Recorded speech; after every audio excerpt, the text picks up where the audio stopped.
Hello, everyone, and welcome to a postseason edition episode of Bound to Talk Basketball. I'm your host, Blake Walker. Joey Kearns is above me. Jack Whitmore is below me, and we are going to go over our postseason predictions, aka just our sub-state predictions. Our state tournament predictions will not be out till obviously we know our state tournament picks, but we are currently in the midst of the postseason. 3A and 4A are about to kick off. 1A and 2A have already kind of gotten going. We're recording this on Friday, so there were 2A and 1A games last night. We have updated those. As you can see on our screen, you can see the brackets with us. So Joey has made it a little bit easier for the crowd and whatnot to be able to look at.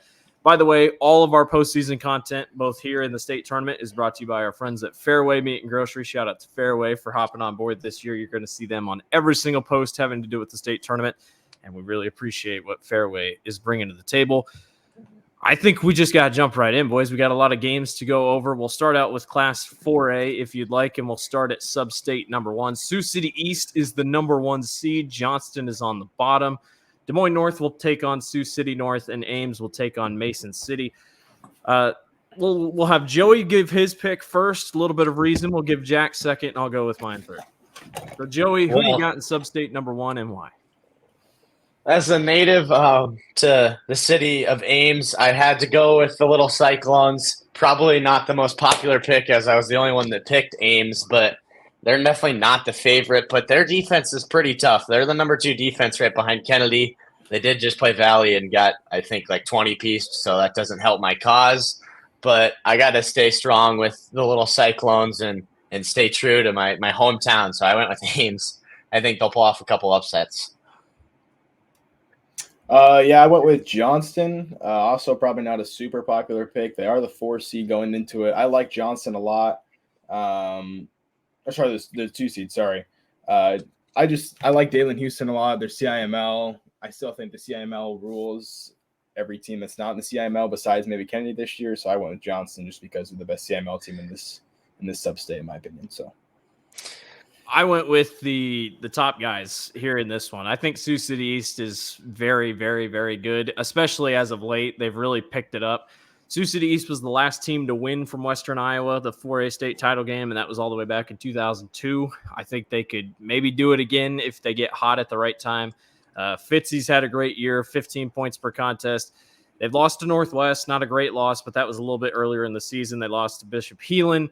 And then beat Western Christian, beat Waukee. Those aren't ones to sneak by, and they looked really good in that Waukee win. So I got to roll with Sioux City East. I do like Johnston. I think Johnston is a very good team. They won at one point, 7 out of 8 games or something like that. Like they went on a little bit of a hot streak. They just lost last night to Ankeny Centennial. That's the thing. They can either come out guns blazing or they can come out just kind of dead feet. Ames is a good pick too, but I just like the Black Knights. I think Sioux City East or the Black Raiders. I think they're just a really fundamental team, and they have the size to win at the state tournament level. So that's what we're going with. So we got 3 different ones here on Substate number 1. We'll jump to Substate number 2, where Valley is the 1 seed. Urbandale takes on Fort Dodge. Norwalk will take on Des Moines Lincoln, and Council Bluffs Jefferson sits at the bottom. Let's just spare everybody because we all have the same picks. We all pick Valley in this one, but give me arguments, you guys, for anybody else here in this bracket. Well, Jack and I went down and watched Ankeny take on Valley. Would have been last week, I believe. That was the second matchup they had in about 2 weeks, and Ankeny kind of just put it to them. They only ended up winning by about 5 points, I think, but they just looked like they wanted to play more. Valley wasn't even there. It didn't seem like mentally like they weren't playing as hard and not playing as much of a team, especially defensively. So that's like something that kind of throws me off a little bit. And a team like Council Bluffs Jefferson that's kind of been hot. They're a little sneaky, like we said, the Western Iowa team. So they don't get as much of the comp as Valley does in the CIML, but Norwalk's a team too. Like they have a really star player in Reddick Bourne. He's a stud. So they can if he has a crazy night, they can compete with anybody. And then Urbandale's up there too. They've got a couple. They kind of get beat up a little bit, but I think they have a couple upsets as well. So that's the only thing that throws me off about Valley. But like we said in every podcast, they didn't really figure it out until the postseason last year either, and then they just rolled everybody. So we'll see if they figure it out here in the postseason. Yeah, not much to add there. I think Valley like we said when we went to go watch them, I've watched them all year too, and they just don't. Sometimes they just don't play as a team. They have a lot of guys that want to go out and all score the ball at the same time, and it doesn't work all the time. And so, if you have a team like Council Bluffs Jefferson that decides to put it together and really work as a team and try and separate those ISO guards and make them get mad at each other, we saw it. They started yelling at each other on defense. Maybe not even 2 minutes into the game against Ankeny. Valley did, and so. Seeing the lack of communication and teamwork there from Valley is really concerning when you're going into a postseason against really tough opponents. So definitely a downside there, but something you can maybe exploit or use to exploit other teams and use them against them. I think that's the downside of Valley. So I think, Valley is the top team in this bracket. There's no doubt in my mind about that. I've called a couple of their games this year. I've called a game where they've smoked Waukee by 20 and they looked phenomenal. And I've called a game where they couldn't hit the broadside of a barn against Ankeny Centennial. It just kind of goes either way. I do like Norwalk. I think Norwalk's a fun team. Remember, guys, Norwalk made it to the state tournament last year and lost to this Valley team. So they've been here before. Council Bluffs Jefferson has had a great year. I think their schedule obviously is not as crazy, but a quick advantage for CB Jefferson is that Norwalk has to go to CB Jefferson. That's not a fun drive. That's like a 2.5-hour drive from Norwalk to CB Jefferson. So they have that advantage for them. I don't know. I think, I wouldn't sleep on Urbandale. I mean, Urbandale can, when they put things together, they can make things tricky. I'm not going to say that they're going to upset Valley. I don't think they will, but I think they could give the Tigers a couple issues. But it's a fun bracket. Norwalk, CB Jefferson, and Valley, these 3 very good teams. And I mean, you could have maybe given Valley the 2 seed, if anything, but I don't know. Pretty fun. We're all going with Valley in that one. Let's jump to Substate number 3 as Joey goes back to Substate number 1. So we're going to. Oh, that's on me. No, that's on me. Or that's on Jack. That's me. Jack's running our PowerPoint. I forgot. Iowa City West and Jack McCaffrey at the top at the number 1 seed. Davenport North will take on Hempstead. Davenport West will take on Burlington, and then Bettendorf hosts the winner of that one. All right, Joey, who you got? Because you're different than Jack and I. Well, I wanted to go with Iowa City West. Like all these teams, they're definitely got the better resume. They only have 2 losses, and that one of those is to Kennedy. So you would think that I was going to go there, but I picked Bettendorf. They've won their last 7 games, and I think they're 9-1 in their last 10. And that only loss is to PV, and PV's been getting hot. We'll talk about them later. They actually played Davenport West last night. I was liking Davenport West as well. They pulled off a couple upsets. They beat North Scott and Assumption a couple times. Bettendorf won last night against Davenport West, and I just don't think that this City West team, I don't think they've found it as much. They've been barely scraping by some of these games, the teams they should just be blowing out. And Bettendorf's pretty hot as of late. So that's why I went with Bettendorf.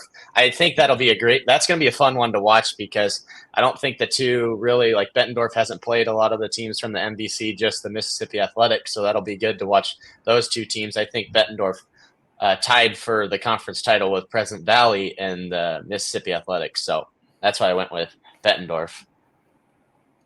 And then I think Blake, me, and Paul went with Iowa City West all together. Yep. So I went with Iowa City West just because they have a McCaffrey and you can never take them out. And they've looked good all year up until playing Kennedy here.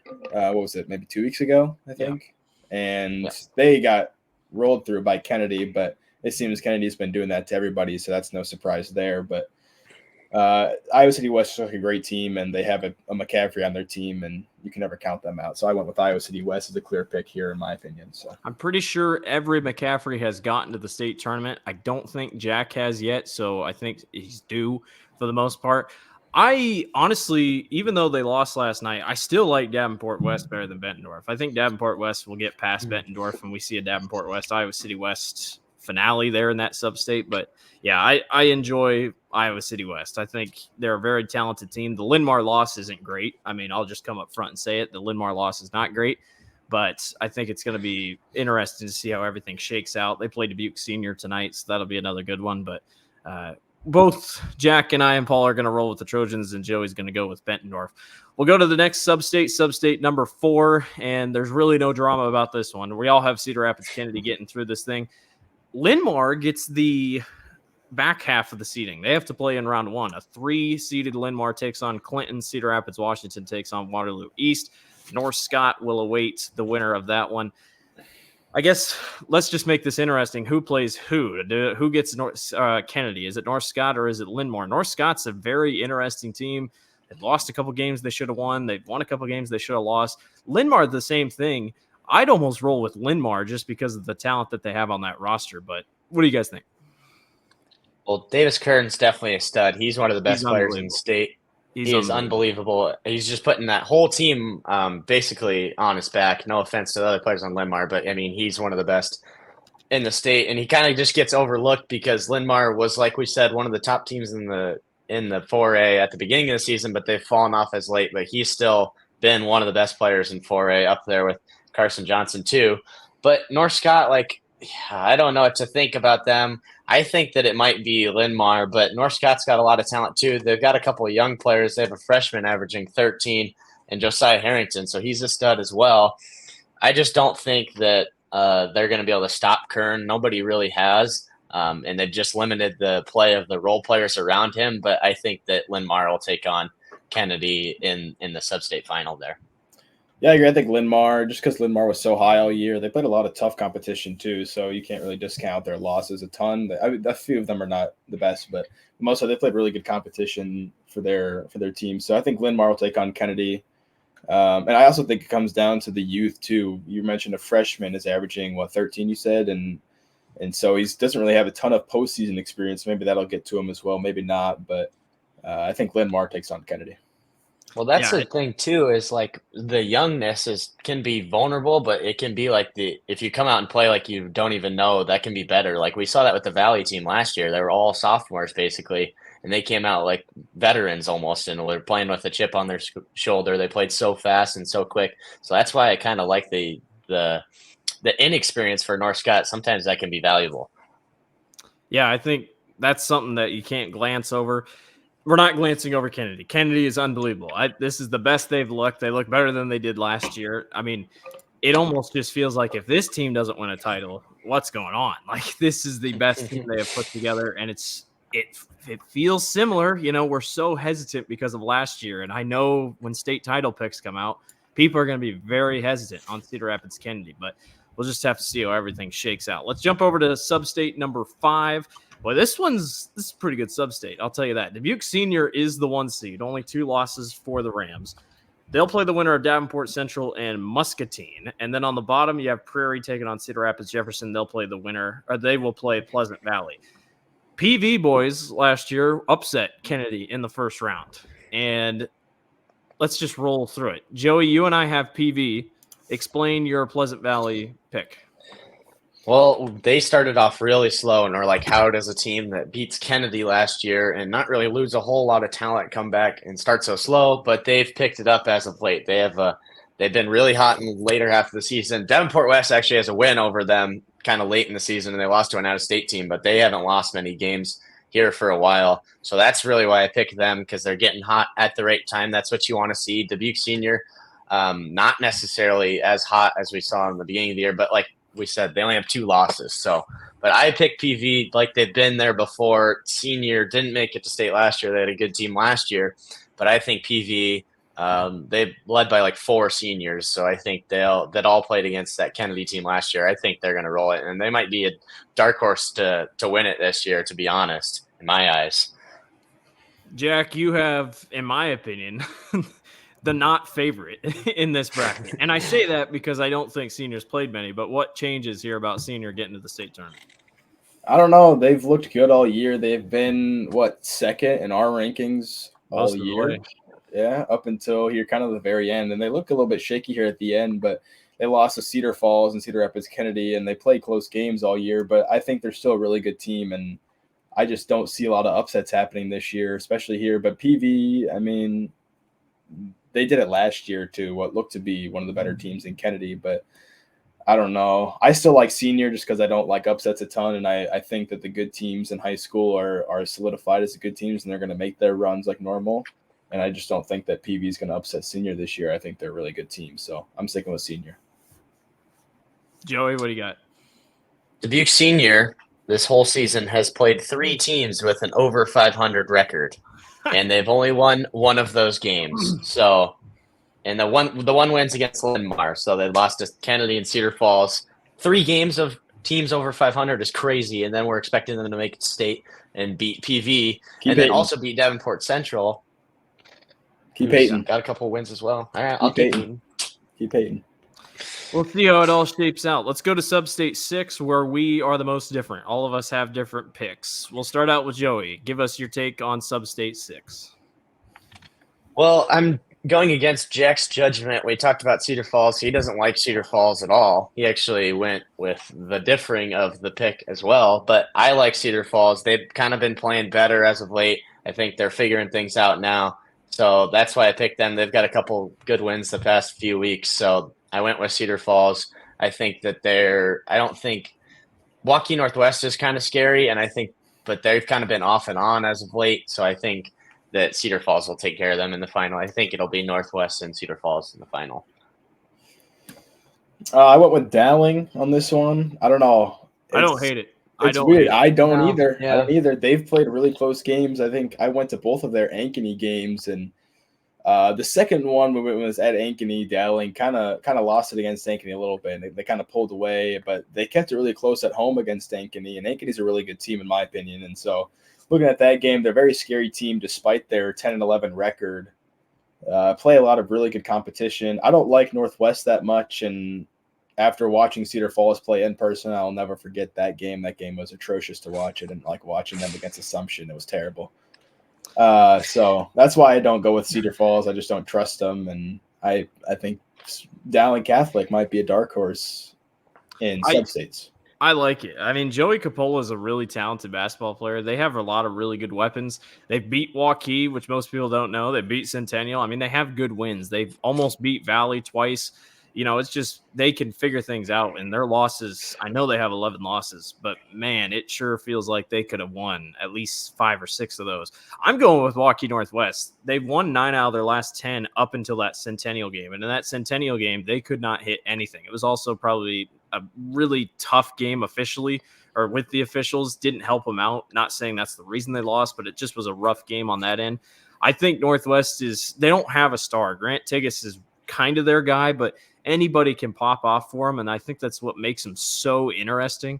I'll roll with Northwest. I mean, a lot of people said, well, they're not going to get back because they don't have Keldom and they don't have Sanford, but Tigas and them, yeah, they've technically been there before, and I'm sure they'd love to get there again. And I'll give Northwest the edge here. I think they're a very talented team. Coach Watson's a very good coach, so give me Northwest to move on and take it over. Let's go on to Substate number 7. Waukee is the 1 seed. They'll play the winner of Southeast Polk in Marshalltown. Council Bluffs Lincoln takes on Sioux City West. They'll take on Dallas Center Grimes. Let me just say real quick, do not look at Southeast Polk's 5 wins and think that Southeast Polk is a cakewalk, because Bodie Goodman might be locked in. You know, sources are saying Bodie might be locked in for the postseason. Joey, you have the only different one. Tell us why you've taken your pick. I took the Stangs. I think that they just play really, really quick, and I don't love Waukee a ton. Like, if they're all that they should be, they shouldn't be losing a lot of these games that we see, and they're so hit or miss. Like, they've gotten beat by 20 a couple times, which is crazy. And I think DCG is really talented. They don't have like a one guy that's like a Mason Costello that's going to go out and give 30 and just be that dominant, but they have they're pretty deep bench. They have a really big in Cahill, and then Jackson Green, Jonathan Howard, a couple of the boys I've played basketball against like forever. I know they're pretty good. They just beat Ballard last night, just handed them a loss. I think they're up by 20 most of the game, and we know Ballard's good. So that's why I went with DCG. I think it'll be interesting to see, because Waukee is definitely the better team if you catch them on the right day, but we don't know when that's going to be. So that's why it was hard for me to pick them, and I went with DCG. Yeah, and I think Paul, Blake, and me all picked Waukee, I believe. Yeah, we did. So I went with Waukee just because they have really good wins under the belt, whether or not you want to count the Valley win earlier in the year. A win's a win at the end of the day. They have good wins. They have some tough losses as well. I know they lost to Valley again and Kennedy. And Dallas Center Grimes did beat my Ankeny Hawks earlier this year, which was unfortunate and probably shouldn't have happened. But there's definitely a sleeper team. I like DCG too. I just think Waukee's going to take this one. So I like Waukee just because of the size that they have in this bracket. Evan Jacobson is a dog on the offensive end for Waukee. He's like 6'8", and he's only a sophomore. I think he's going to cause problems, and all it takes is for them to be hot. I mean, Mason Costello, when he's on, he's on. When he's off, the team's off. But yes, I know they have struggled in some games. That Valley game, they really struggled in. They lost to Roosevelt. They lost to Linn-Mar. They lost to Sioux City East. Yes, they're an on and off team, but I think it's enough. Also, I didn't know if this was very public knowledge, but they literally played DCG in a scrimmage like a week and a half or 2 weeks ago because the stream, I don't know if it was supposed to be streamed, but DCG's Huddle Cam literally captured the entire game on their YouTube channel, and Waukee won by like 15 or something. So they have played each other recently, and it was just in a scrimmage, but just kind of one of those things that sticks out. I think Waukee gets the job done. But I'm telling you, Southeast Polk, don't give up on Southeast Polk yet. Like I'm not saying they're going to upset Waukee, but I would not be surprised in the slightest if they give Waukee some fits, because Bodie Goodman is an incredible basketball player, and yeah, it should be fun to watch. Let's go to Substate 8. We can make this kind of quick, and you're probably thinking, how in the world do you make this kind of quick? Because this is a pretty stacked bracket when you look at it. We're all taking Ankeny. I guess I'll just quickly run through my thoughts.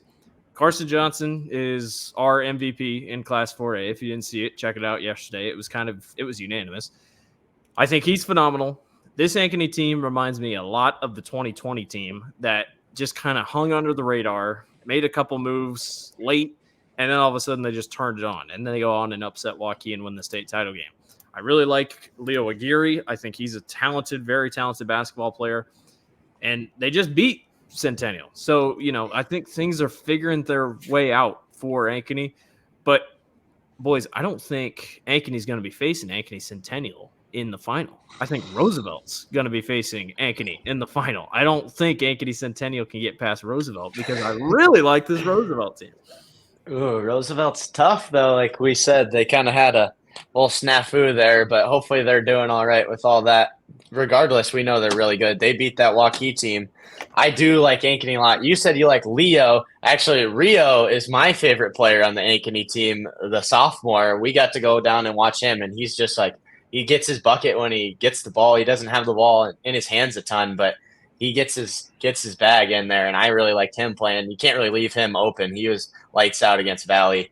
And then also Carson Johnson's the best player in the state. He was just unbelievable. He's the smallest guy out there, and he's the best finisher at the hoop, and he gets in there up with the big guys. It doesn't matter. So, yeah, and Roosevelt's good. So maybe we'll see them against Ankeny in the final. That'll be fun to watch. All right, Jack, defend your boys. Like we're going against them. Yeah, I mean, yeah, as if I'm going against them or anybody else's, but I don't know. Ankeny has beat Centennial. They were leading at Centennial as well when they played them at the start of the year, and it was just kind of a rough loss there. But Ankeny's really put it together now. They just came off a win against Valley, which was huge. Leo Aguirre, they're fantastic. Rio's a sharpshooter, will shoot it from anywhere, and Carson Johnson's the best player in the state. Roosevelt, I know you guys said Roosevelt. Blake, apparently you think they're all that. I like them. I mean, I know obviously they don't have their one of their guys now, but I don't think it matters really that much because when I watched them, they have a very talented freshman. They're just kind of an all-around shooting team. They play like 12 guys a night, so the fact that all of them could be off, maybe. I know they didn't look good against Valley last night, but it's Valley. I mean, they're a good team. I like them. I don't know. I just don't think. I think it's at this point it's script to just watch Ankeny for a third time this year. Yeah, just like we did in football, or I guess it was only 2 times in football, but I think it's destiny to watch these teams go again. So it'll be good, but I think Ankeny takes it obviously. So Roosevelt also is the number 4 defense in 4A, so that's something that I look to as well. That'll be tough for. We're just going to assume they're going to beat Indianola because Indianola struggled a lot this year, but I guess you never know. Centennial, I mean, it's Luke Winkle, or that's it. So if you can shut down the role players of Centennial, I don't think the role players for Centennial are as good as the role players for Ankeny. That's why I picked Ankeny. But if you can shut down those role players and limit Winkle to under 30, then you really have a chance to win. And then that's where we're going to see the Ankeny Roosevelt in the final. But then the same could go for Ankeny too. If Johnson doesn't have a great night, it's a lot easier to guard the other guys on the floor than him. So that's why the Roosevelt team is interesting to watch because they're they're really good on defense. All right, let's swing on to Class 3A. Again, brought to you by Fairway. Shout out to the boys at Fairway. We got bigger brackets, boys, so things get interesting here. Substate number 1. All of us said, get down to the ground, MOC Floyd Valley. You're not winning because none of us picked MOC Floyd Valley.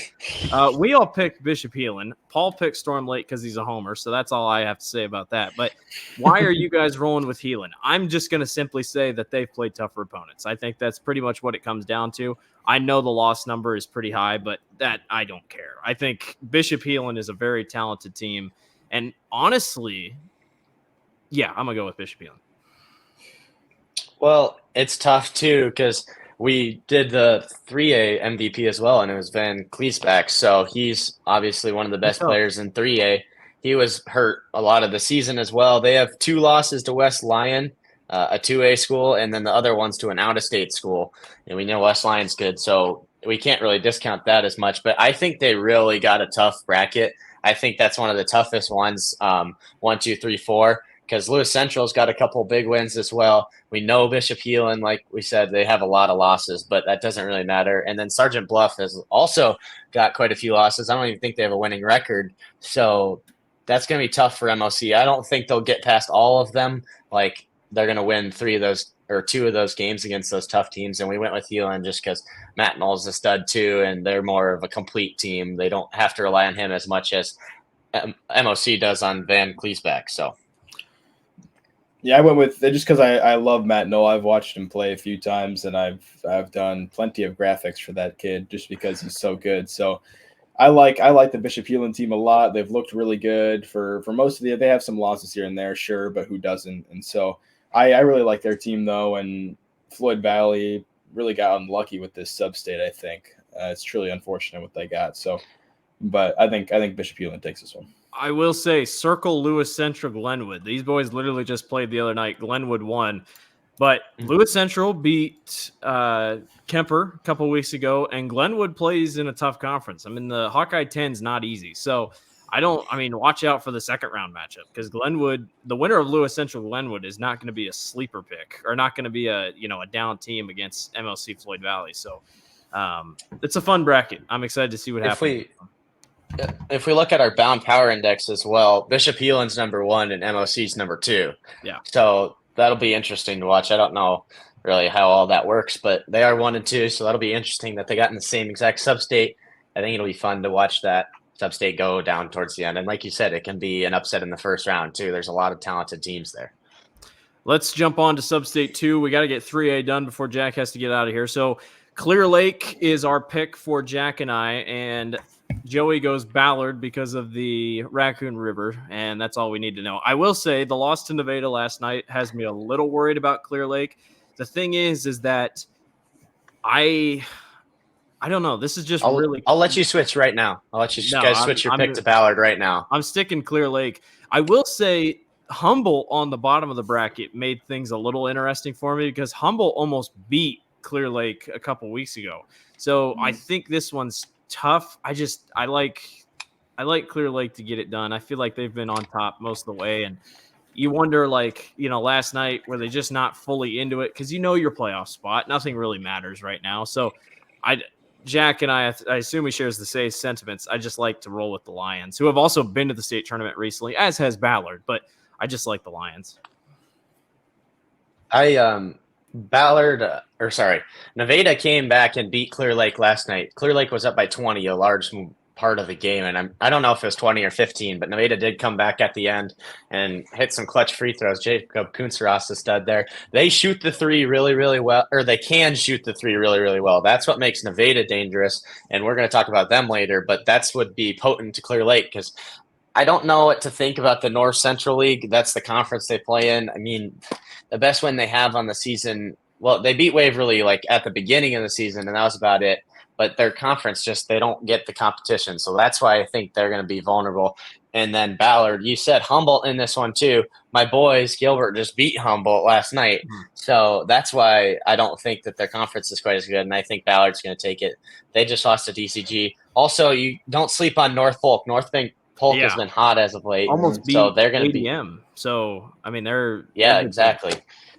Yeah. So don't sleep on. I think the Raccoon River is the best. I think they're the CIML of 3A, and maybe some of the teams from the MVC are pretty good as well. But besides those two, I don't think the state championship's going to come from a different conference.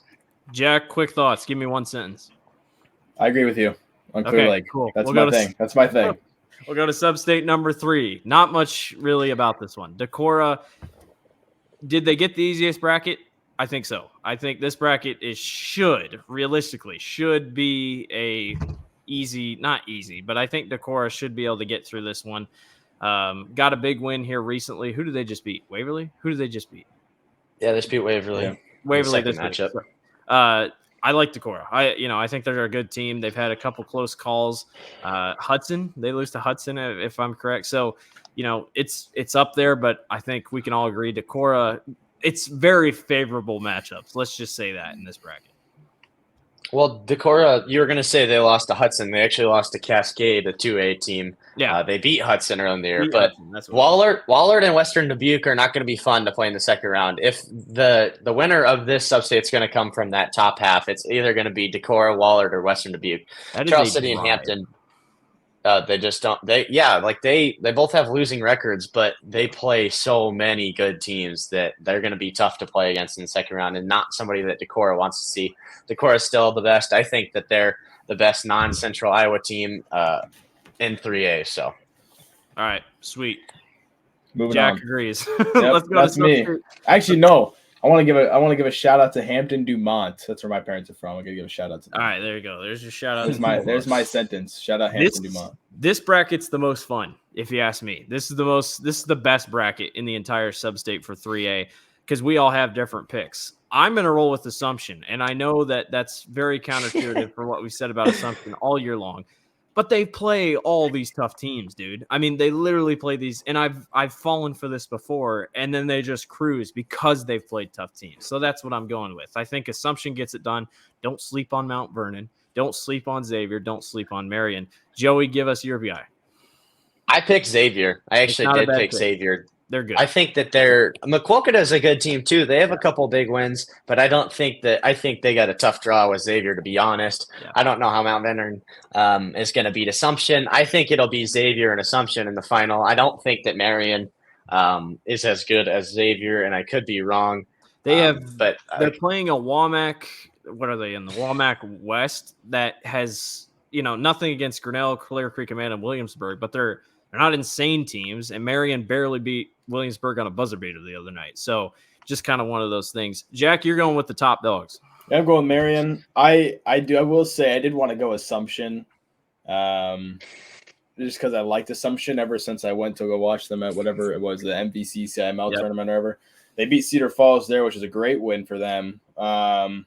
Since you guys think they're so good, and I don't know. I like Assumption a lot. Xavier's a really good team too, but Marion has been in our rankings the entire year, except minus the first, I think week or two. I don't think they were in there. Otherwise, they've been in our rankings for almost the whole year, if not the entire year. So I gotta go with what everybody else thinks. I mean, if they're going to consistently be in our top 10, they're going to be my pick. And Assumption's been in there a few times. Whether or not you guys want to continue to comment under all of our posts as well about that, but I think Marion, it's either going to be Marion or Assumption, in my opinion. So maybe we'll see those two in the finals.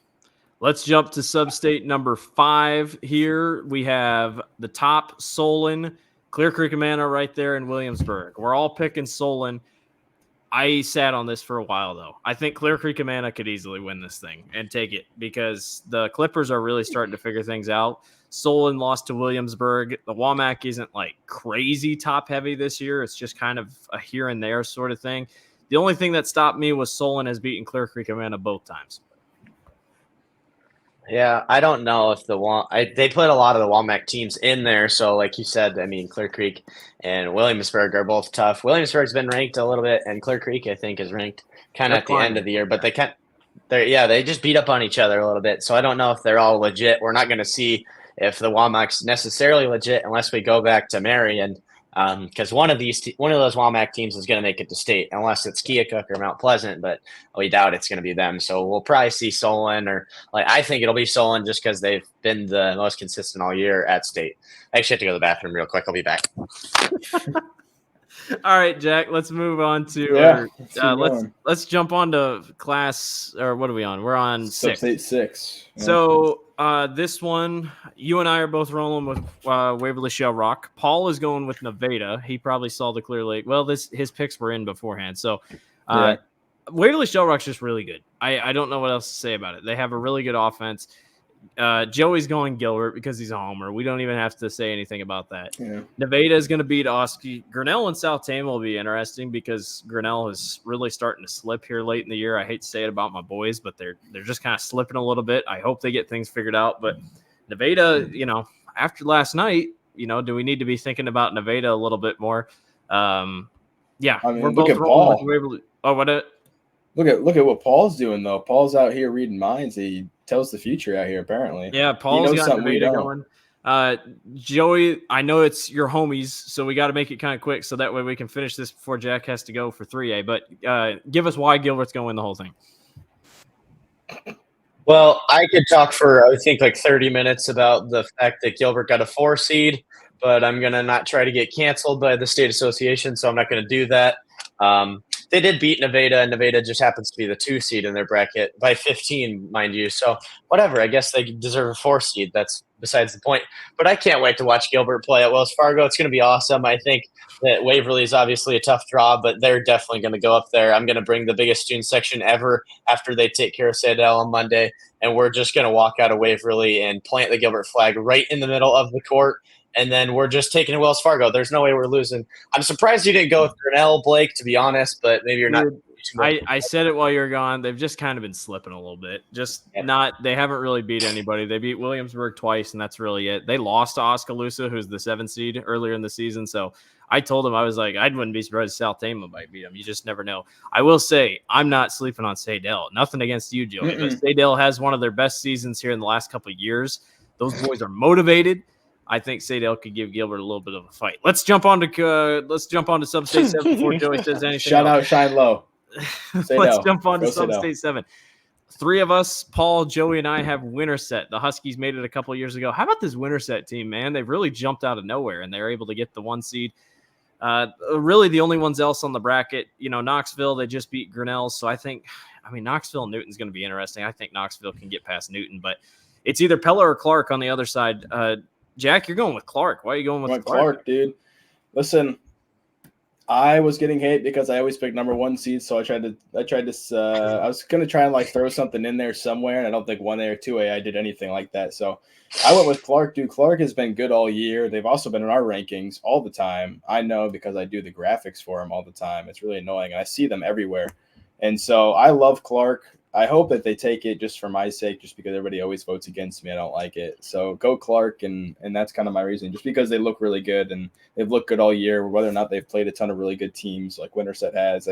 I just don't know. I think Clark might just be the better team than Winterset, so I guess we'll probably find out in the finals more than likely. But I will say keep an eye on Pella. Pella's going to be really interesting. Winterset is very talented, but keep an eye on the Dutch. The Dutch know how to get to the state tournament. We got 1 minute to go through one more class. All right, here we go. Substate 8, ADM. Guess what? We all picked ADM.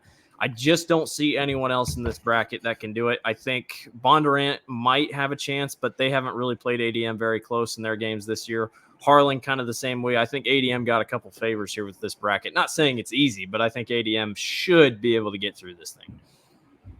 Yeah, Bondurant's tough because they have one. Tanner Bergeron's a really crazy player. He only shoots 44%, but I've watched him put up 37 on Gilbert and then 29 another time on Gilbert. So if you catch him on a good night, he's the best player in that bracket. Also, Evan Hammer for Carroll, he's a stud. So I think ADM will kind of – I don't necessarily think they'll roll because I think Carroll – actually, Denison just beat Carroll, but not to sleep on Denison, but I think ADM's the best team in 3A. So yeah, it is what it is. I think Bondurant's really good, though, too, so you can't really sleep on them. It's probably going to be Bondurant, ADM in the final, which I think we've already seen that matchup this year. Maybe not. Yeah. But I don't know. ADM, they've looked good all year. So I don't know which one of you is going to control the slideshow. You guys can't. Well, what we're going to do is Jack's going to hop off. He's got to get going. So Joey's going to pause the stream up in the top or left, right or hand corner. Then we'll come back.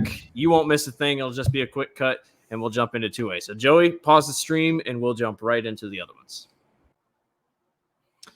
Okay, we are back. Jack has made his way out. We're back on with Joey's side of the screen. Joey, you quickly wanted to talk about Substate 7, the Winterset Huskies.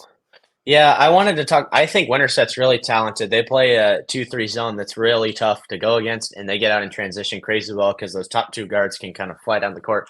But Newton's going to be a tough one for them. Newton played ADM last night, and I watched a good part of that game. They are pretty good. They were able to kind of switch and help on this defense that makes ADM's pretty vulnerable or potent on offense is what I was going to say. They have 5 guys that can score and get to the hoop, and Newton is playing good defense. I'm not sure the ending score, but I think it was under 10. So don't sleep on Newton. And I've got to call a couple Pella games. They're just crazy athletic, and they work really hard on defense, so they'll be tough. I don't know if Clark. Oh, I don't want to do that with my mouse there. But I don't think Clark will compete with those guys. So I think it'll be fun to watch Winterset and maybe Newton. Knoxville's good too. They got some really good talent on their team as well. So, and then I want to talk a little bit about this one too before I had to leave. I just think that, I don't know, Carroll and Bondurant just both have one really good player that's really tough. And that's why it's hard to play against those teams, especially in the postseason, because if they have a crazy good night, it can be hard to win. But if you can shut them down, then they're pretty easy to take right down. And ADM's been able to do that. But they lost to Winterset recently. That was their only conference loss of the season. So I think that they'll probably make it to state, but it'll be tougher than we think. All right, let's go on to Class 2A. There's a little bit of parity in this, but we're pretty much on the same page. We'll read off how everything goes here. These are updated from last night. So we have West Lyon taking on Spirit Lake, and Unity Christian will take on Emmitsburg. We both have West Lyon continuing the train going. All of us have West Lyon moving on. They're just talented.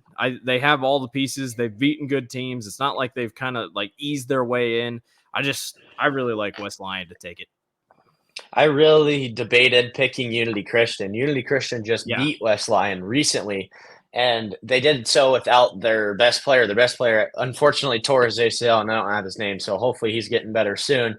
But I think that West Lyon is better. I just think that they caught him on a bad night. West Lyon plays really fast. They're tough to guard. And then shout out Emmitsburg. My dad's from Emmitsburg, so I had to shout them out. The E-Hawks, they've been pretty good as of late too. So I don't think they're anything to – they beat South O'Brien. I've said that a couple times on this podcast, but they beat South O'Brien, and a couple people picked them as well. So watch out for the E-Hawks. We'll go to Substate number 2. I mean, history tells us that it's hard to really take these boys down. But we get a fun matchup. Western Christian, if they win, will most likely take on Esterville Lincoln Central. You got a powerhouse in Owen Larson who will try to end out his career on top. It's just Western Christian, man. You don't beat Western Christian. It is just, and I know that sounds so stupid, but facts and history say that they just don't lose, man. I mean, they just play really good opponents. I think their only losses are to Heelan and then an out-of-state team, if I'm correct. So, I mean, as much as I'd love to pick ELC, I'm not going against Western Christian.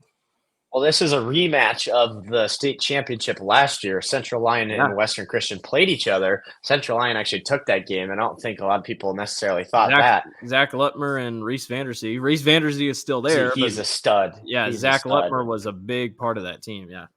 So we'll see Western Christian, and the same goes for Esterville, like we talked about some of these other schools. Like I said about Carroll and Bondurant, Owen Larson's just a superstar. I think he's going to South Dakota State to play, but he's just a stud. So if he has 35 in a night in a game where Western Christian doesn't get things going and they can't lock him down, they could be playing in Wells Fargo as well. Forest City too just pulled off an upset against Osage. Osage was undefeated for a lot of the season, and then that was a big win for them. So I don't think that Esterville's necessarily going to roll over Forest City either, but I think we'll see. Do you give an advantage to the guys that – so like Central Lyon and Forest City they had to play in the first round, if you will. Do you give an advantage to them since they've been playing, or do you give it, no, they've been playing too much and now they're going to be tired? I don't think that's – I'm a high schooler too, so like I don't get that crazy tired, and these guys have been playing for so long. I mean, the snow days, they've had to have played at least a back-to-back game once. So I think they'll play – Wednesday is the 20th. Is that going to be Monday for our championships here? Yep. Okay, so they'll have a good rest in there. But I think that plays too as well. Like the postseason – Tuesday. The 3A, 4A, I think they play on Monday. 1A, 2A is on Tuesday. But one thing that I think, and when I played for Gilbert, Coach BJ always talked about it's a whole new season once you start the postseason. The regular season doesn't matter, and some of these teams find it, and they're just a whole different team. So that's why Forest City and Central Lyon can be different because they've had 2 games to like find their new identity and play to that. That's why they can be kind of dangerous. And I think sometimes a play-in game like that can be an advantage if you like click at the right time and everybody starts clicking together. Yeah, absolutely. We'll jump on to Substate 3, where everything still holds true. Hudson is our main guys to roll through this all. We still have Hudson at the top. It's a good final rest of the way. Hudson will take on Jessup and Jack Miller, who has been phenomenal. He's a walking bucket. And then MFL Marmac and North Fayette Valley are on the bottom of the bracket. MFL Marmac barely got past Union to even get there. So that was close. Hudson's been so good, man. I mean, they're fully put together. They're a really good team. I don't see them unless Jack Miller puts up 50. I don't know if Hudson can. Shout out Jack Miller. He's a stud. I want to see him like dunk on some guy from Hudson or something. That'd be crazy. But they'll put that on the Instagram. But he's kind of Jessup's not as good as Esterville, but that's a similar team. I don't think Jack Miller's as good as Owen Larson. No offense to Jack Miller, but like that's a similar kind of scenario where you can find a guy that can score 30 points. I think Hudson is really tough. I think they lost to Decorah, and then they might have an out-of-state loss as well. So Kennedy. Sorry, they played Kennedy. They only lost by 30. 76 to 46. The fact they even played them should say so. Yeah. Like that's a big. No. What I'm saying is 30 is not that much. Like for Kennedy, that's not. Marion got beat by 50 to Kennedy. That's the number 4A. Not like you're 2 classes above, plus you're playing the number 1 team. So that Hudson might be my pick to win the whole thing if they're to make it out here. But they'll only lose by 30 to that. There's 4A teams that can't even compete that good with those guys. So that's why I like Hudson.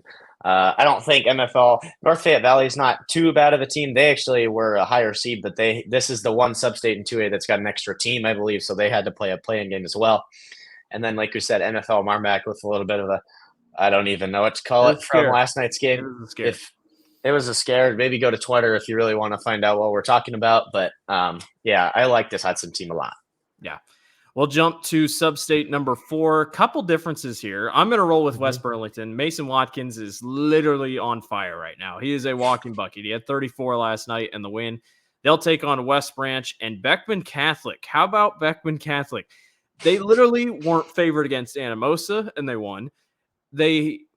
Technically, they only had 4 wins coming into the postseason, and they've beaten Anamosa. They upset Monticello, and now they play Cascade, and the thing is, can they keep it rolling? Cascade takes down Northeast in a close game by 4. Top of the bracket, West Burlington will take on West Branch. You're high on Cascade.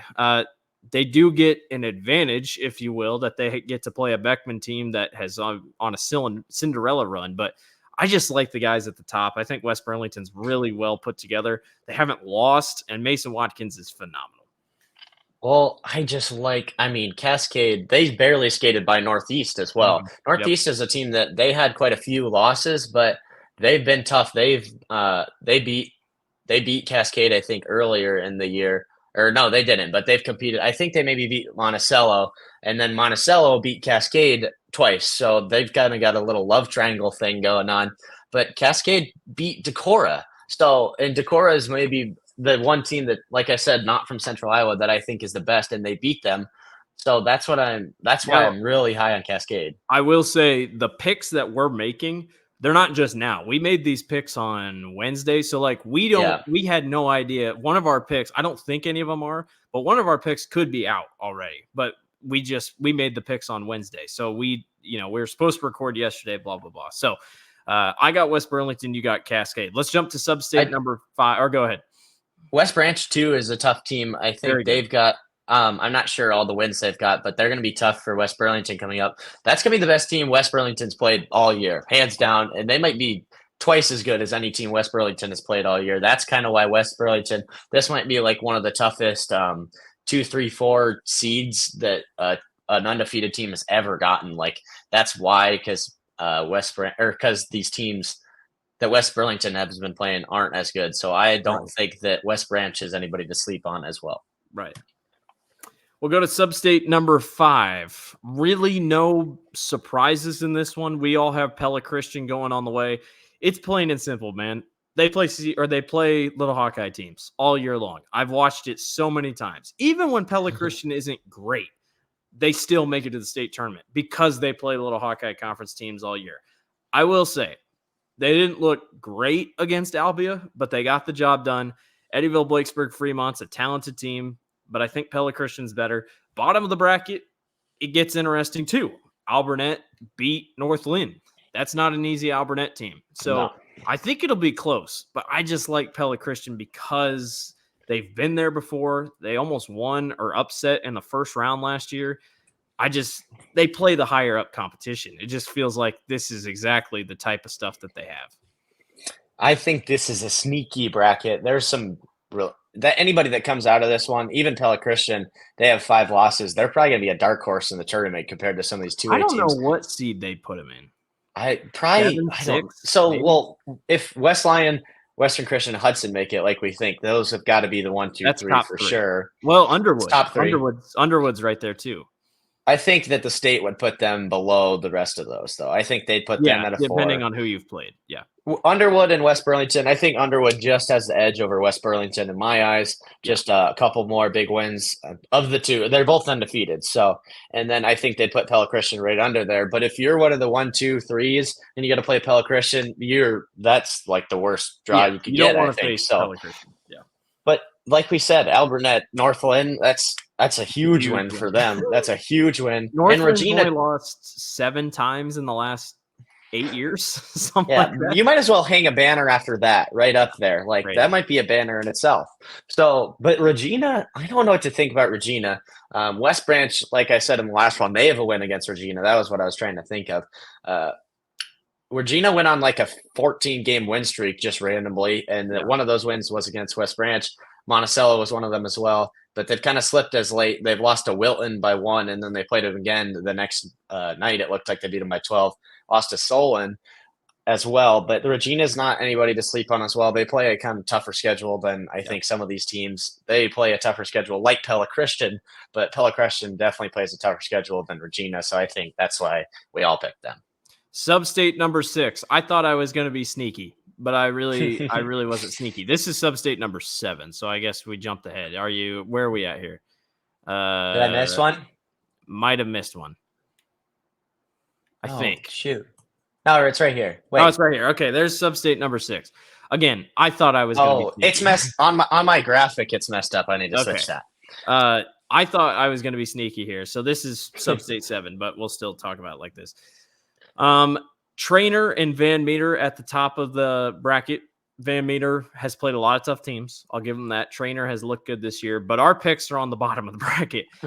You, me, and Paul all picked Grandview Christian, and Jack picked Des Moines Christian.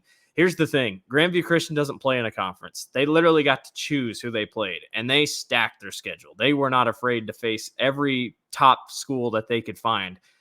I don't care about the losses record. They've been there before. They have one of the best players in the state. Grandview Christian's going to make it to the state tournament again. I'm sorry. I don't know anybody from Trainer, but I'm sorry that nobody picked them. It's a tough draw. It is a very sorry. tough draw. They beat Grandview by 14 this year. So I'm sorry that we didn't pick. Oh, gosh.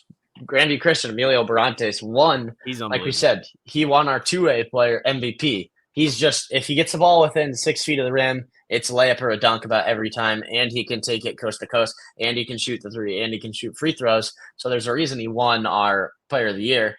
But, gosh, I don't know. Des Moines Christian's a good team too, but they've got a couple losses in there. So I'm not sure. And Van Meter's tough as well. Like we said, they play a tough schedule. So I think Trainer, they didn't get their best draw. Trainer's got 3 losses only, and 2 of them are to Underwood, who we'll talk about as well. So those are Underwood's 2 best wins, and then one of them's to Missouri Valley. Or wait, no, I read that wrong. They played the Bishop Hill in the first game of the season. They lost to them. So those are 3 losses that you can kind of like kick to the curb almost, and then a win over Grandview Christian. So the fact that they didn't get any picks, I'm really sorry. That's just how the cookie crumbled. But Grandview Christian is pretty stacked. And the thing is, GVC is going to score points. I mean, you can already see it. They scored 84 against Central Decatur. Trainer scores points too. I mean, there's no doubt about that. They scored 78. So I'm just rolling with his history and schedule. I think Grandview Christian gets it done. Yeah, so they've got some pretty good. I mean, let's go back. I think right. So now we're on Substate 6. Kemper will take on South Central Calhoun. Grundy Center will take on Applington Parkersburg. I'm rolling with the Spartans. I think the Spartans are a very talented team. Kemper is good. Don't get me wrong. I really like Kemper. But I really like Grundy Center. I think Grundy Center is a very good all-around team. And my reasoning is you're really good in football. Notice how a lot of these teams that make it in basketball are no really way. That's how you made your pick. No. Stay with me. A lot of these teams that are really good in football, notice how the same year they kind of work their way up in basketball as well. Winning is a tradition, and it's a contagious tradition. And Grundy Center is one of those teams that I think is just really well all around built. And I really like Grundy Center. How many points did they drop on Iowa Falls, Alden? Is that a 93? That's a 93. Kemper dropped 80 on South Hardin. But I really like the Spartans. I think Grundy Center gets past Applington Parkersburg. Don't get me wrong. Kemper is great. I got to roll with the Spartans. It's also a not fun drive. I wonder where they're going to put the neutral site because also, by the way, Grundy and Applington Parkersburg get to play in Dike New Hartford. That's about the perfect neutral site. But Grundy and Kemper, like they're going to put that thing in Des Moines or something. Like that is a weird. Yeah, maybe they'll play like somewhere around me. I can go watch. I like the Kemper team a lot. I've gotten to do one of their games and watch them. I watched them beat Grandview Christian. They kind of played. They don't really have the size. They actually played without their big man in that game and were able to shut down Barantes to the point where they won that game. So that's what was crazy impressive to me. I don't think Grundy has a win like that on their resume. They actually lost to Grandview Christian by 5. And I'm not sure if they were fully healthy, but I knew Kemper was not, and they still won the game. So I was impressed by them. Grundy had 2 losses at the beginning of the season, one of them to Hudson. And like we said, Hudson's extremely talented. And then the other one was to North Mahaska, which I believe they're a 1A school, but they've usually got a lot of talent as well. I think that'll be a good game. I don't think that pick is really too far off with Grundy. I think Applington also is a team that they are always really good at basketball. They just have a lot of guys that are playing, so they're going to be tough for Grundy in this game on Tuesday. So I think that I just think Kemper's good. When you find them on a shooting night, they're really good, but even then they can get to the lane. All 5 of the guys on their team can shoot. Brock Bating's a stud. He shoots, I think, about 45% from 3. So if he ever gets it on the perimeter, it's going in a lot of the time. So that's why I went with them. They might be my pick to win it as well. They don't have the size like some of these other schools, but they are really talented, like 1 through 10. Honestly, 2A might be one of the harder classes to pick, in my opinion. Yeah. Right now. Let's go to Substate number 8. There really is no crazy ones about this. We all have Underwood winning the Substate. How about Pleasantville getting the win over Roland Story on the road? Don't sleep on Pleasantville. South Hardin gets past West Central Valley after they upset Woodward Granger. I really like South Hamilton. They beat Roland Story 1 out of the 2 times that they've played. East Sac County will be a pretty fun matchup for Underwood, but Underwood's defense is so good, man. And another team that was really good in football. A lot of those guys play basketball. Winning is contagious. I think South Hamilton will face Underwood. That's going to be a phenomenal basketball game. But I got to roll with Underwood, as are you too. I mean, they've just been perfect all year. I don't see any reason why they'd slip now.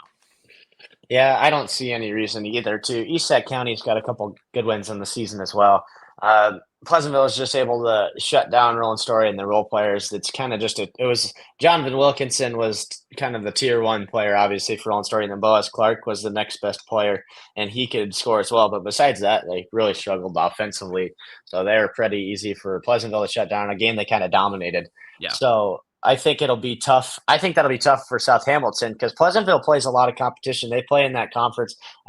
Jack, actually, we didn't say it in our last Substate 7, he picked Des Moines Christian. Yep. Des Moines Christian plays Pleasantville too, but I think Pleasantville maybe have a win against them or some of those other teams against like Van Meter and ACGC and Madrid. So those guys are tough. That's why I think Pleasantville Underwood will be my pick to watch in the Substate final, and that'll be interesting to see Underwood go against Pleasantville. But Underwood, like we said, they're undefeated for a reason. They're really talented.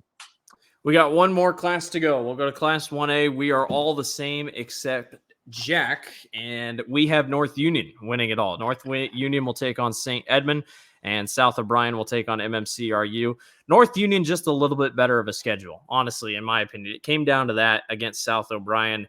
North Union just 3 losses on the year. South O'Brien just 3 losses on the year. North Union's defense is really good. They've only given up 34 to Sibley Ocheyedan and 39 to Alta Aurelia. South O'Brien has given up 43 and 35. So, I mean, both defenses are very talented. I like the team that has been at the top and has hovered around the top 10, and the schedule backs them up as well for North Union. Yeah, I like North Union too. They got that statement win over Lake Mills, I believe, early in the season. And I think Lake Mills is one of the most slept on teams in 1A this year. With those guys up there at the top that we'll talk about later that are basically the givens. But yeah, I like this North Union team. St. Edmund's got a really stud of a player. I can't remember his name. We didn't get that far in my notes. Sorry. He's really good. Hopefully that they put up a good fight against North Union because we love watching the close games. They're just more fun that way. And MMCRU's got a couple good wins too. They took care of IKM Manning pretty good, and IKM Manning's competed with some guys as well. So I don't think that South O'Brien or MMCRU are anyone to look over necessarily, but I mean, North Union's definitely the best team in that Substate. Yeah, absolutely. South O'Brien is Jack's pick, so he's going to go with South O'Brien guys over there, the Wolverines, to get it done. We'll go to Substate number 2. I saw points, and I know when I see good points, so I went with Lake Mills. I think Lake Mills is one of the best teams in state. I mean, I know they've scored 100 plus 4 times. Not saying that's like the end all be all of why I'd pick them, but I just really, really enjoy Lake Mills. And they've been there before. They've been to the state tournament before. They've been here. They know what they're doing. You and I are both rolling with Lake Mills. Paul is going with Remsen St. Mary's. I don't hate it because they've been there before as well. But we're both rolling with Lake Mills. I assume you're the same way. That's one of the best offenses in the state. Yeah, they are just studs all the way top to bottom. They actually beat North Union the second time around, so that was a good win for them. But then their only loss, like we said, is to North Union. So it'll be interesting to see Lake Mills. Lake Mills and North Union kind of didn't get out of the northern half of Iowa too much and like branch out a whole ton to play some of these non-conference games, which that can be a thing too that kind of raises a red flag, especially in the postseason. If you haven't seen a ton of the like different teams in the regular season, you can be more potent or more likely to get upset in the postseason. But we'll see here. I just think that they're really good. I think they're a dark horse as well in the state tournament if they make it against some of these teams. Just because they have a lot of talent, but they haven't played them doesn't mean that they're not talented. So that's why I went with Lake Mills. Shout out George Little Rock with the upset over Akron Westfield. That was a good win. Substate number 3, Joey. It's the same exact thing with Western Christian. You just don't pick against Hilmer and North Lynn.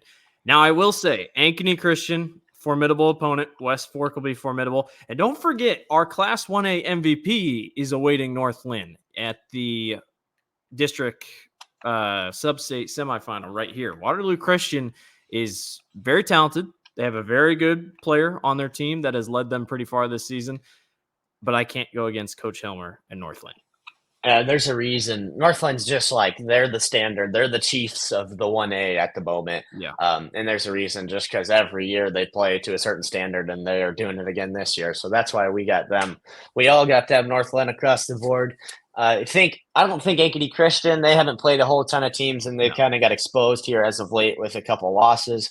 So that's why I think Northland will roll for the rest of the way. And then they're going to be they might be the 1 seed they'll probably be the 1 seed in the tournament if they make it, just because they just beat Marquette Catholic pretty handily. Have you seen pictures of Drew Wagner from Waterloo Christian? That kid is a monster. Like, yeah, he's going to cause issues for Northland. I don't know if Northland has guys that can match up. Maybe a couple, but like Drew Wagner could single-handedly upset Northland, and it would be probably the coolest thing in the world. But it'd be the coolest thing in the world. He might like take them all in a fight too. He looks like seriously. He's just keep an eye out for that. That is going to be a fun matchup. We'll go to Substate number 4. All of us were picking Northland. All of us are picking Marquette Catholic, and it's pretty straightforward. Marquette Catholic has not slipped except to Northland. Other than that, these guys have been lights out. Dunkerton, I'm not going to sleep on Dunkerton because they can score a lot of points. A little bit of an off game against Lisbon, and by off game, well, I mean they kind of struggled against Wapsie Valley too. Makokata Valley starting to work their way up. They have wins against Hillcrest Academy and East Buchanan, and Marquette Catholic will take on Bellevue. So I don't know. I still like Marquette Catholic. Their offense is just so good. They've been clicking all year. Kind of came out of nowhere. Like I don't know if a lot of people really had them up top, but I don't see them slipping before they get to the state tournament. Yeah, I think they got a tough draw. I think in the second round as well. They played Prince of Peace, and Prince of Peace has some talent, but they just smoked them. So I think that just speaks to the fact that they know that they're one of the best.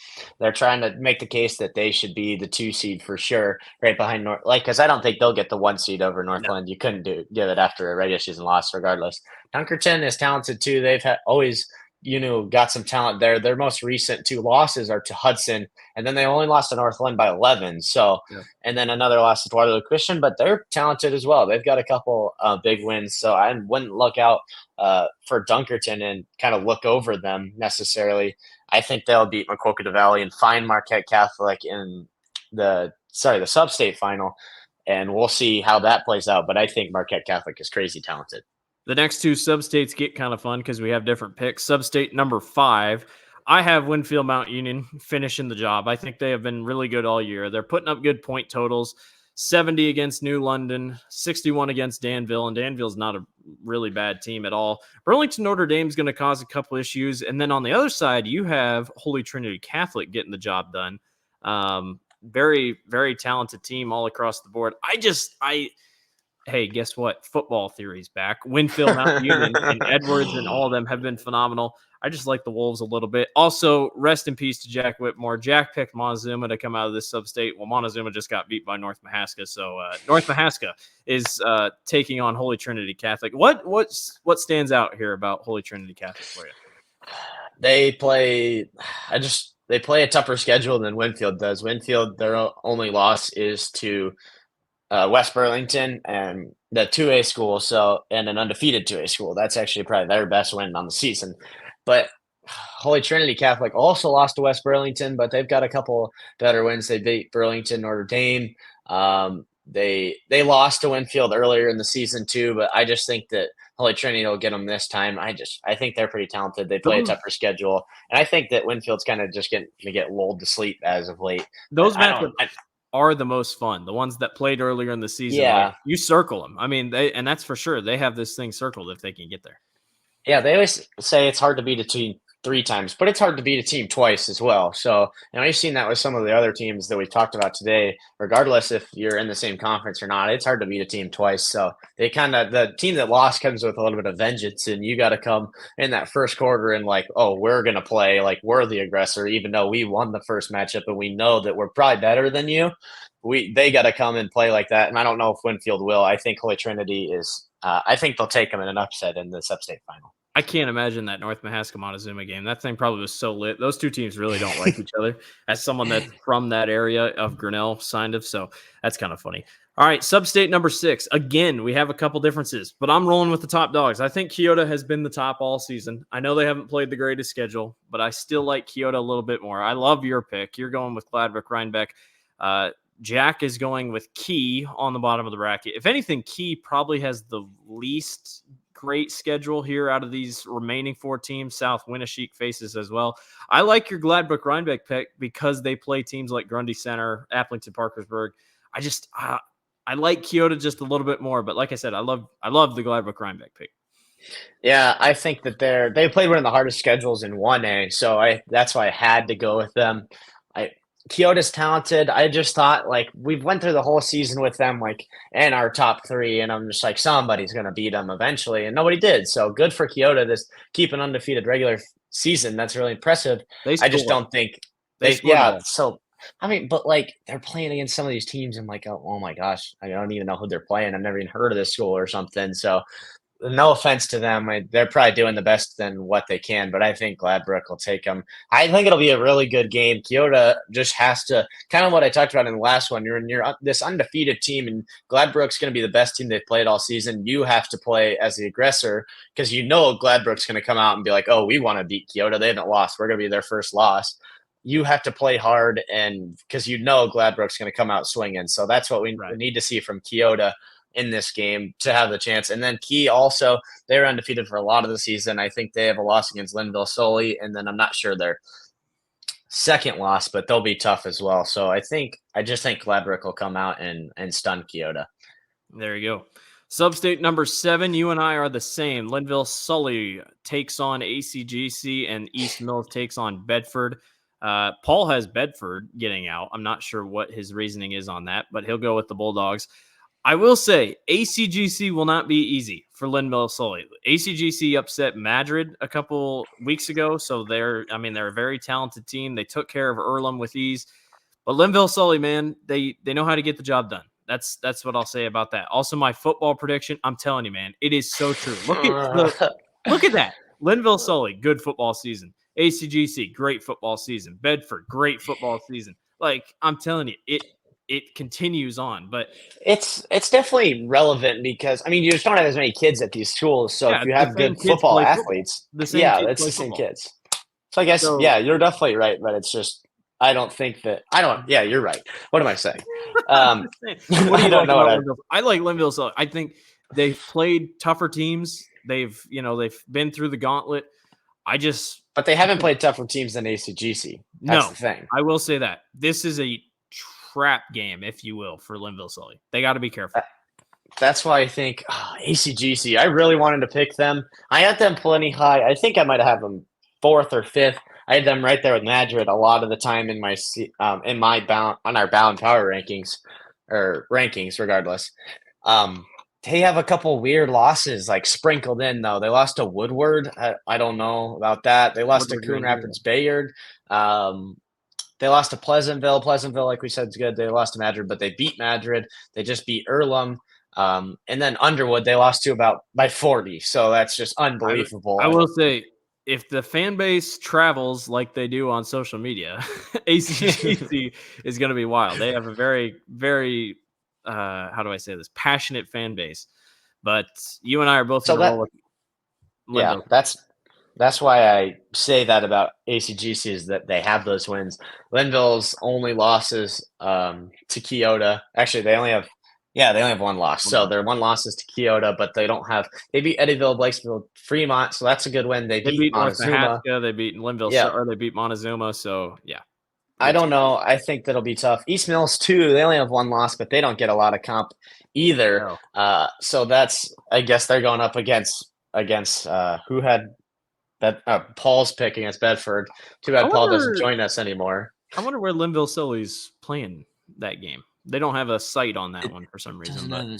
So I guess we'll find out. Bedford's got a loss to Grandview and then East Mills. So I guess East Mills maybe has the advantage there, but that's it. They got a couple wins in there as well. So we'll see. That'll be a tough one for Linville as well. You're going to play a team that's only got at a minimum 2 losses. So and ACGC's got more. But I think that'll be tough for them to even make it out there in the district final. So. All right, Joey, we got one more. Substate number 8, and we're both rolling with the top dogs. Madrid is both of our guys' picks. Paul is going with Woodbine. Not a bad pick. Woodbine didn't look great against Tri-Center, a.k.a. only beat them by 2. Xeria EHK took down Riverside. Coon Rapids Bayard took down Audubon. Madrid only beat Cam 51-37. I heard that game was rough. But Cam gives them a run for their money. I just like Madrid. It's the schedule. Madrid has played a much better schedule than all these guys below them, so I like to roll with the Tigers here. I'm actually our old athletic trainer at Gilbert's at Woodbine now, so he's been giving me a little bit of insight on the Tigers. They're also the Tigers. Madrid's the Tigers. Sorry. Woodbine's only got 2 losses. Their only 2 losses are to Xeria EHK, so say that as you will. Like we said, 3rd time playing that team is going to be tough. This is the first one that's going to be a neutral site. We don't have the site for that game as well, so find that out recently. But these are all 4 of these teams I think could win it. I don't think there's one that you can really count out. Madrid, like we said, is the favorite, but they all didn't look very good in their it would be the quarterfinal games. So that's why I think that any one of them can win. Like Zyra won by, what is it, only 11, and Coon Rapids Bayard only won by 7. So like Yeah. all of them were almost under 10 except for Madrid won by 14. But like we said, we heard that was pretty brutal game. I think Madrid's crazy talented. They only have the 2 losses, one of them being the ACGC. So I think they're going to be a hard for me to not pick if they make it to the state tournament as well. But don't sleep on Woodbine and Zyra and Coon Rapids Bayard. So, well, that's all we got. That is our predictions for the rest of the way for all of the sub-states. Once again, we want to thank Fairway Meat and Grocery, our title sponsor, our main sponsor here for our postseason basketball, both for boys and girls state coverage. You'll see their sponsor on every single one of our postseason graphics. Joey will be posting or getting our post out here eventually in the next, this is 4:30 on a Friday afternoon when we're finishing up here. So our sub-state picks will be out here eventually on social media. We'll try to get this uploaded tonight or sometime here, maybe tomorrow. Joey will get this set up and our timestamps out. We really appreciate everyone for watching and listening. Thanks to Jack for hopping on as well. And yeah, that's all we got. He's Joey Currens. I'm Blake Walker. Joey has to end the stream because he's the host. We appreciate everyone for watching. Have a good rest of your postseason. We'll see you at the state tournament predictions.